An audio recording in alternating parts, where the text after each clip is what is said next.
Assalamualaikum warahmatullahi wabarakatuh. Selamat sore buat teman-teman semua. Udah lama kita nggak jumpa di udara.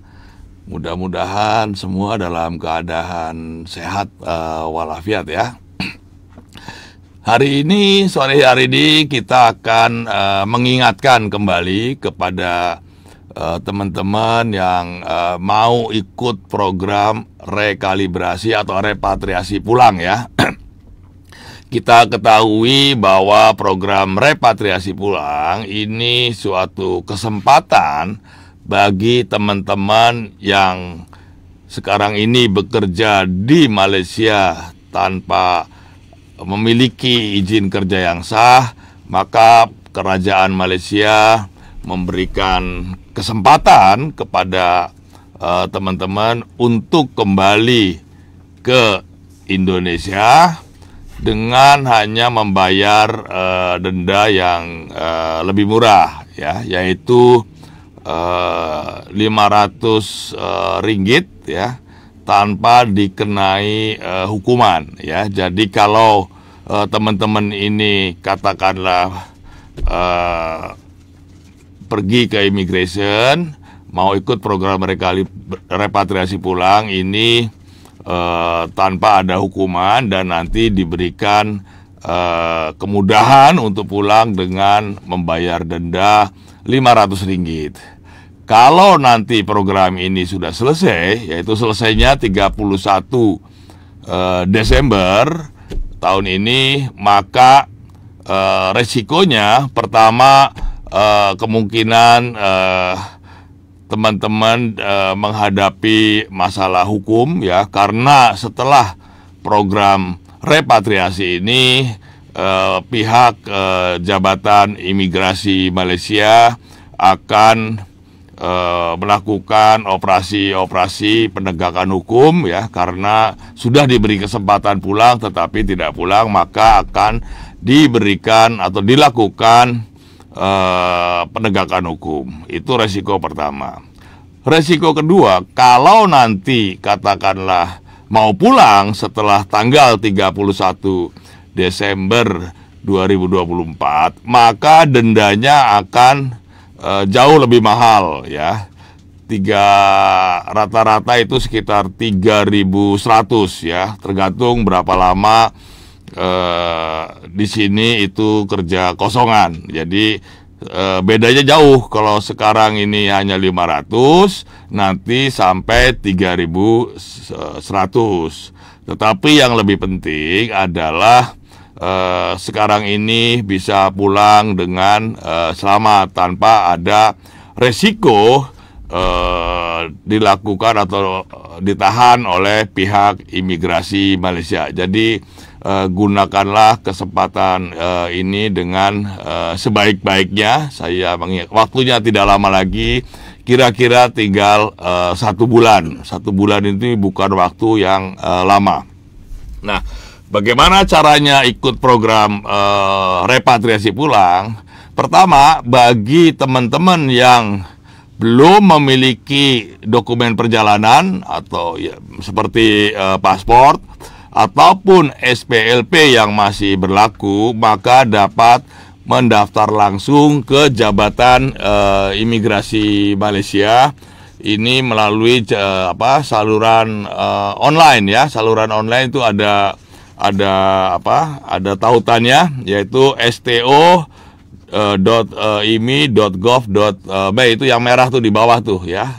Tadi mana tadi tuh yang merah? Nah ini. Jadi membuat temu janji online dulu tuh di yang tulisan merah tuh ya. Ini bagi yang sudah memiliki dokumen perjalanan yang masih berlaku. Cara pembayarannya itu seperti yang sudah, yaitu dengan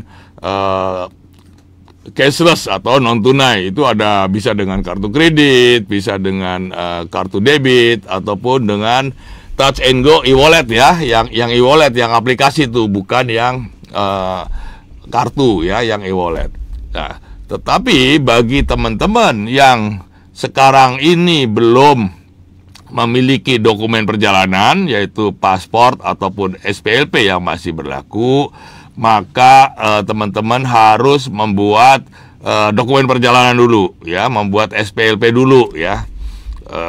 Ya caranya itu sudah seperti biasa ya, ada di linknya atau di tautannya imigrasi ya di KBRI, itu yang di antrean.kbrikl.id. Nah di sini antriannya di sini ya. Buat antrian nanti kalau kosongan tentunya harus dengan SPLP, nggak mungkin dengan paspor ya. Paspor itu boleh digunakan kalau dia masih berlaku. Kalau masa berlakunya katakanlah Pak, kalau kurang 6 bulan gimana masa berlakunya? Boleh, tetap boleh dipakai. Yang penting kalau mau pulang itu harus masih berlaku ya. Jadi yang belum memiliki paspor ataupun SPLP maka harus buat antrian dulu. Ini biasa ya, nanti tinggal ngisi, pembayarannya pun secara cashless ya, ada macam-macam, bisa dengan debit card, kartu kredit card, bisa dengan yang lain-lain, itu banyak pilihannya ya. Nah ini untuk antrian SPLP sekarang ini bisa dicepat ya. Kalau sekarang daftar mungkin Selasa atau Rebo sudah dapat tuh ya. Nah tolong teman-teman, saya ingin ingatkan bagi yang memang rencana mau pulang, buat SPLP-nya sekarang ya. SPLP itu berlaku 1 tahun ya. Nah kalau nanti misalkan pulangnya bulan-bulan Desember ya nggak apa-apa, yang penting sudah punya SPLP dulu. Nah kalau nanti daftarnya belakangan setelah bulan November memasuki Desember, ada kemungkinan itu antriannya panjang, bisa lebih dari 1 bulan. Nah ini kalau nanti lebih dari 1 bulan maka masa repatriasinya itu akan selesai ya. Nah ini yang saya ingin ingatkan teman-teman ya, yang belum memiliki SPLP ataupun paspor yang masih berlaku, buat SPLP sekarang ya. Sekarang ini kalau saya lihat di tingkat kehadiran kita, sebetulnya 1 hari itu menyediakan kuota ataupun antrian itu sampai 550 itu kita buka. Tetapi yang kalau saya lihat yang datang rata-rata itu kurang dari 400, sekitar 300-350. Jadi kita sudah sediakan antrian 550, tetapi yang datang kurang dari itu. Jadi tolong yang sudah punya nomor antrian buat sekarang ya, itu masa berlakunya nanti 1 tahun ya, dan nanti kalau mau pulang belakangan di bulan Desember tidak masalah. Jadi tolong saya ingatkan sekali lagi, bagi teman-teman yang belum memiliki SPLP ataupun tidak memiliki paspor yang masih berlaku, buat SPLP-nya sekarang ya, mumpung masih ada kesempatan, dan antriannya sekarang hanya 2 atau 3 hari sudah dapat tuh ya. Kalau kemarin-kemarin itu memang sampai 1 bulan lebih tuh, ada sampai 2 bulan. Tetapi alhamdulillah sekarang KBRI Kuala Lumpur diberikan bantuan tenaga dari Jakarta, sehingga kita bisa memproses lebih banyak lagi SPLP dan paspor setiap hari. Kalau paspor nggak ada masalah, kalau besok daftar hari Selasa itu sudah dapat giliran ya. Jadi gunakan kesempatan ini sebaik mungkin ya, secepat mungkin, jangan menunggu nanti bulan Desember. Kalau bulan Desember ada resiko semuanya penuh antrian. Nah ini yang harus dijaga. Kalau nanti melewati 31 Desember maka dendanya akan menjadi 3.100 maksimal ya. Atau bahkan kalau tidak pulang, ini ada resiko kena tangkap karena pemerintah Malaysia akan melakukan penegakan hukum ya. Jadi tolong ya, ini kalau ada teman-teman yang mestinya sekarang sih nggak ada waktu tunggu, tetapi kalau ada keperluan dapat antriannya yang lama itu cukup lama, itu boleh saja minta dimajukan kalau ada keperluan yang sifatnya mendesak. Mendesak itu misalkan ada keluarga yang sakit atau memang teman-teman ada yang sakit harus segera pulang, itu boleh mengajukan permohonan agar bisa diproses dengan cepat. Ya, misalkan yang sakit atau ada keperluan-keperluan lain yang sifatnya mendesak, kami pun membantu untuk mempercepat ya. Nah, ini bisa menghubungi hotline ataupun nomor telepon di bagian imigrasi ya. Nomornya ini tolong dicatat 017 ya. 017 736 2331. Nah, ini nomor-nomor atau nomor hotline yang dapat digunakan kalau teman-teman ada keperluan yang sifatnya mendesak ya, yang sifatnya mendesak, minta dimajukan, maka bisa menghubungi nomor ini. Tetapi bagi yang belum mendaftar, sekali lagi saya menghimbau segera buat SPLP sekarang ya. Mumpung sekarang antriannya cuma beberapa hari, mungkin 2-3 hari sudah dapat ya. Itu berlakunya 1 tahun, jadi tidak harus pulang bulan November katakanlah. Kalau mau pulang Desember masih boleh, tetapi saya sarankan sebaiknya pulang ke Indonesia secepat mungkin. Karena apa? Karena kalau nanti di akhir bulan Desember atau mendekati Desember, pasti harga tiket pun akan mahal karena akan ada liburan Natal, liburan Tahun Baru, maka tiket pesawat itu pasti akan mahal. Nah, apalagi kalau sampai melewati 31 Desember, maka dendanya yang akan mahal sampai 3.100. Jadi itu yang ingin saya ingatkan kepada teman-teman ya. Jadi silakan bagi teman-teman yang ingin membuat SPLP ya, sekarang diajukan proses syarat-syaratnya seperti biasa, bisa menggunakan paspor yang lama, bisa pakai KTP ataupun kartu keluarga ataupun surat keterangan kelahiran, itu boleh ya. Kalau yang misalkan dokumennya tidak cukup, itu nanti menghubungi daftarnya ke atas hukum, yang jangan pilih imigrasi tapi ada atas hukum tuh, di sini ada nggak? Jadi nanti di atas hukum baru dibuatkan pengantar untuk buat SPLP. Ini kalau yang tidak ada dokumennya. Termasuk yang saya himbau untuk pulang lebih cepat atau daftar lebih cepat adalah bagi teman-teman yang punya anak ya. Yang punya anak ini pun nanti melalui atas hukum untuk dibuatkan ya. Ini yang anak-anak ini nanti bisa pakai sijil lahir dari JPN, surat hospital, bisa pakai paspor ataupun SPLP, mengisi formulir nanti ada di situ, hubungi saja di bagian atas hukum nanti pilihnya ya. Nah, itu sudah biasa, ada sijil lahir, ada pak orang tua boleh. Ini syarat-syaratnya visa orang tua, surat nikah. Kalaupun Pak dokumennya tidak ada, datang saja. Dokumen yang ada apa? Nanti misalkan ada surat keterangan dari rumah sakit saja ya. Pokoknya prinsipnya kita akan permudah ya bagi anak-anak yang belum memiliki dokumen SPLP ya. Nanti dibuatkan sekaligus surat bukti kewarganegaraan ya, penegasan kewarganegaraan dan juga laporan kelahirannya. Jadi ini yang anak-anak ini memang perlu sedikit masa, tetapi 1 hari pasti selesai. Nah, untuk anak-anak ini maka orang tuanya dulu yang harus buat dokumen ya.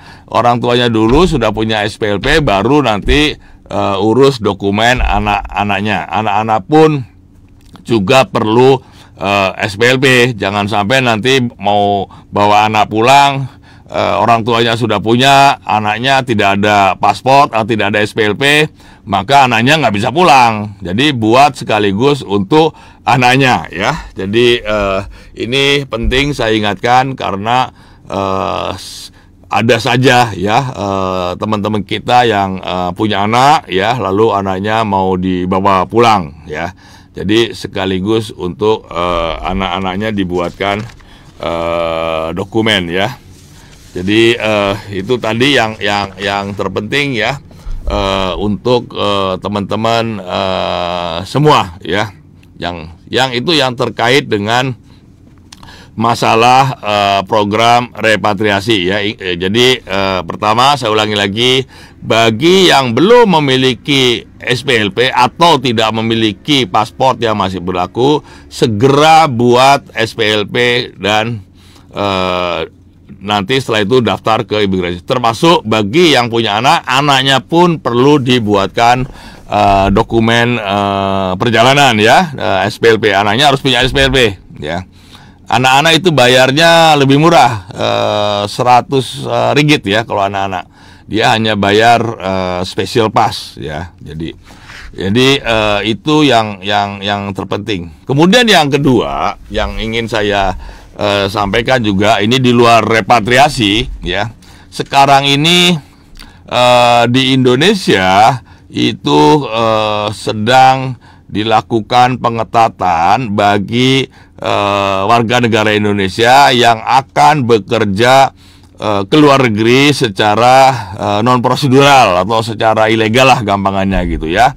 Nah ini sekarang juga di Indonesia sekarang lebih ketat ya. Tadi kan sudah saya share tuh di Facebook, ada 20 warga negara Indonesia yang mau kerja ke luar negeri lalu bilangnya mau melancong. Ya pasti ketahuan lah ya. Yang bilang yang bohong mau melancong akan ketahuan juga. Jadi jangan pergi ke luar negeri dengan cara yang tidak benar. Ikuti cara yang benar dan itu lebih murah sebetulnya ya. Itu jauh lebih murah kalau kita dibanding dengan yang jalan-jalan ilegal. Ya memang perlu waktu ya, tapi itu lebih murah dan yang penting adalah lebih aman ya. Nah, teman-teman juga perlu ketahui ya bahwa kerajaan Malaysia sampai saat ini sampai akhir tahun itu belum membuka calling visa atau belum membuka lowongan lah sederhananya ya bagi pekerja asing untuk masuk ke Malaysia, kecuali bagi mereka yang bekerja di rumah tangga atau pekerja rumah tangga, pekerja domestik ya, itu masih boleh. Kemudian yang juga masih boleh adalah yang bekerja di perkebunan, di kebun sawit ya. Tetapi ini pun harus mengikuti prosedur yang sudah ditetapkan. Kalau nanti datang ke sini tidak mengikuti prosedur, nanti pun akan mengalami kesulitan. Apalagi yang mau kerja di ladang, itu sekarang mereka nggak akan terima tuh yang kerja-kerja kosongan ya. Dan juga yang rumah tangga ikuti aturannya, dan itu lebih murah karena ya baik yang rumah tangga maupun yang di ladang sawit itu tidak dipungut biayanya akan ditanggung oleh majikannya ya. Ya memang perlu sedikit waktu, tetapi lebih aman dan lebih murah karena tidak perlu mengeluarkan biaya ya. Resiko kedua kalau nanti kerja secara kosongan begitu atau masuk ke Malaysia secara tidak benar dan bekerja di sini, pemerintah Malaysia pun akan melakukan penegakan hukum. Jadi resikonya besar. Belum lama, kira-kira 2 minggu lalu saya pergi ke salah satu depo imigrasi gitu ya. Itu banyak tuh yang kena tangkap ya, dan itu sudah cukup lama di depo imigrasi. Nanti kalau ada yang bekerja secara ilegal pun resiko kena tangkap menjadi lebih besar ya. Jadi ini yang hal kedua yang ingin saya ingatkan, jangan masuk ke Malaysia secara ilegal karena resikonya besar ya. Resiko apalagi kalau yang melalui jalur belakang. Nah, ini kan sekarang juga kita tahu lagi musim hujan dan badai, ya. Tolong jaga keselamatan, jangan melalui jalur belakang, ya. Resikonya besar, hujan deras, banyak angin, jadi resiko terjadinya kecelakaan di laut itu pun sangat besar, ya. Jadi ini hal yang kedua yang ingin saya sampaikan. Sementara ini Malaysia belum menerima pekerja asing, bukan hanya dari Indonesia saja, tetapi dari negara-negara lain pun masih ditutup, ya, kecuali dua sektor tadi, yaitu rumah tangga dan ladang sawit. Tetapi itu harus melalui prosedur yang benar dan itu lebih murah, ya. Saya katakan tadi tidak dipungut biaya untuk pekerjanya, ya. Itu yang ingin juga saya sampaikan dalam kesempatan ini. Semoga ini juga tolong sampaikan kepada teman-teman ataupun keluarganya yang di Indonesia, ya. Tolong ini disebarkan ke teman-teman, kepada saudara-saudaranya di Indonesia. Sampaikan jangan masuk ke Malaysia secara ilegal, dan sampaikan juga bahwa Malaysia belum membuka lowongan kecuali untuk dua sektor tadi, ya. Jadi jangan nekat-nekat, nanti justru menjadi masalah, apalagi kalau nekat masuk melalui jalur belakang. Itu kan di Facebook suka ada tuh yang nawar-nawarin, ya, datang ataupun pulang Malaysia melalui jalur belakang. Kalau yang mau pulang pun jangan melalui jalur belakang, ya. Teman-teman kan tahu sendiri tuh, sekarang ini banjir di mana-mana di Malaysia, banyak banjir, hujannya deras, anginnya pun kencang. Jadi ingat keselamatan keluarga, keselamatan diri sendiri, jangan pulang melalui jalur belakang karena resikonya besar dan biayanya pun juga kan mahal. Lebih baik ikut program repatriasi yang bayarnya lebih murah. Kalau nanti mau kerja, ya bisa kerja ke negara lain juga kan. Sekarang ini banyak negara yang juga membuka lowongan, ya, yang kondisinya juga baik untuk teman-teman. Seperti di Jepang itu banyak menerima sekarang tuh untuk kerja di di pertanian dan juga di pabrik-pabrik. Sekarang Jepang juga banyak menerima, Korea juga banyak yang terima. Jadi tidak harus ke Malaysia gitu, ya, bisa pergi ke negara-negara lain yang juga membuka kesempatan untuk teman-teman yang mau bekerja di luar negeri. Itu hal yang kedua yang ingin saya sampaikan. Di luar dua hal itu yang terkait dengan masalah keimigrasian dan ketenaga kerjaan, saya juga menghimbau kepada teman-teman, ya, kalau ada masalah itu sebaiknya menghubungi KBRI, ya.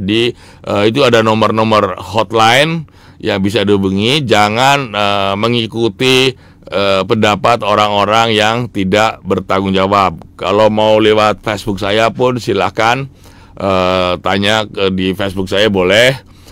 Bisa juga ke nomor-nomor hotline yang sudah disediakan oleh KBRI. Itu yang ketiga yang ingin saya. Kemudian yang terakhir, ini di luar masalah tenaga kerjaan, saya ingin menginformasikan kepada teman-teman yang masih nanti akhir tahun sampai dengan awal tahun masih ada di Malaysia.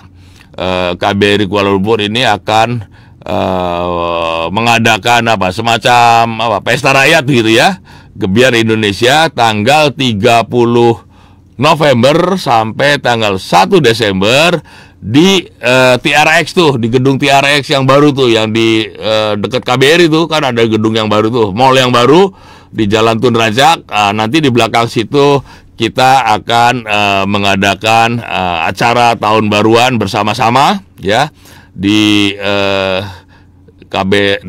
di TRX itu, yaitu pada tanggal 30 November dan 1 Desember untuk menyambut tahun baru lah ya. Tapi juga ini untuk kita sama-sama kumpul ya, sama-sama kumpul dengan staf KBRI. Banyak tuh, boleh jualan juga.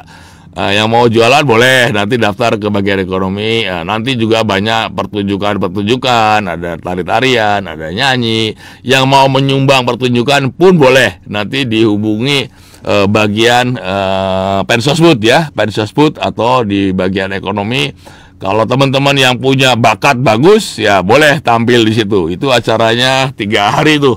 3 hari kita pesta bersama. Nanti kalau informasi lebih lanjut tentu akan diumumkan oleh KBRI. Bagi mereka yang mau berpartisipasi bisa menghubungi nomor yang disediakan oleh KBRI. Nanti kita buatkan pengumumannya ya. Buatkan pengumumannya, kita sama-sama kita bergembira begitu ya.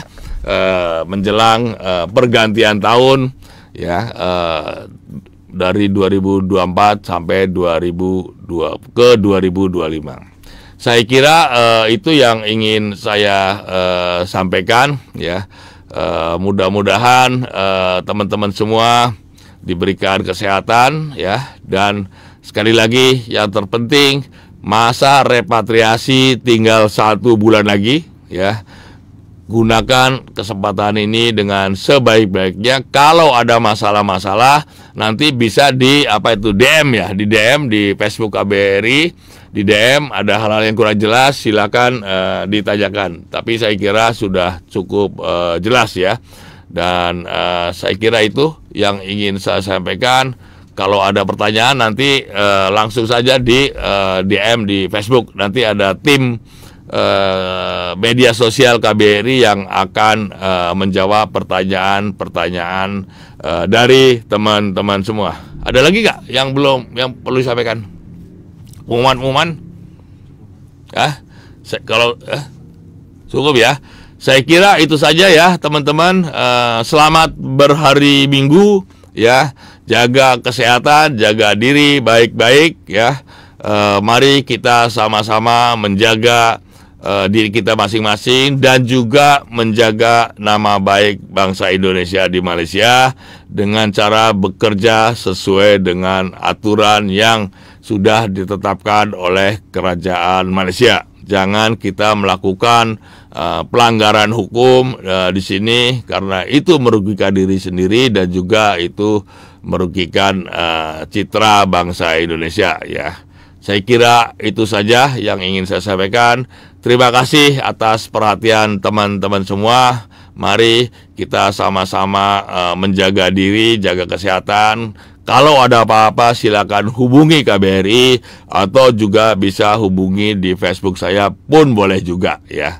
Saya kira itu saja. Terima kasih. Wabillahi taufik wa hidayah. Wassalamualaikum warahmatullahi wabarakatuh.